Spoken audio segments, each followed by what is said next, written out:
মঙ্গলবার Kolkata police commissioner বিনীত গোয়েলের সঙ্গে দেখা করেন আন্দোলনকারী পড়ুয়ারা। তার পদত্যাগের জন্য তাকে স্মারকলিপি তুলে দেন বিক্ষোভকারীরা। সূত্রের খবর, এরপরই নবান্নে পৌঁছন বিনীত গোয়েল। যদিও কি কারণে তিনি নবান্নে গিয়েছিলেন তা নির্দিষ্ট করে জানা যায়নি। আর এরপরে জল্পনা উঠছে, তাহলে কি পদত্যাগ করবেন কলকাতা পুলিশ কমিশনার? বাংলা সংবাদ মাধ্যম দ্য ওয়াল অনুযায়ী মঙ্গলবার সন্ধ্যে 7টা নাগাদ নবান্নে পৌঁছন তিনি।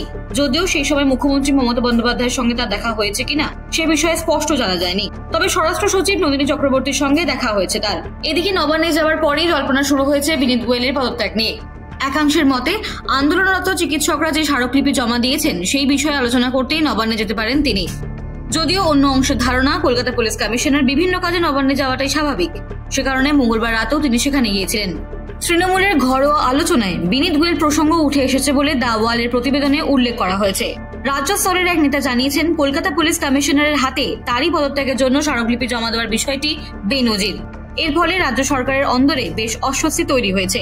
অন্য একটি সূত্রের খবর, ছাত্র আন্দোলনের জেরে যে পরিস্থিতি তৈরি হয়েছে তাতে সব সিদ্ধান্ত যে বিনীত নিজেই নিচ্ছেন এমনটা নয়, নবান্নের নির্দেশও মানতে হচ্ছে তাকে। সেই কারণেই তিনি নবান্নে যেতে পারেন।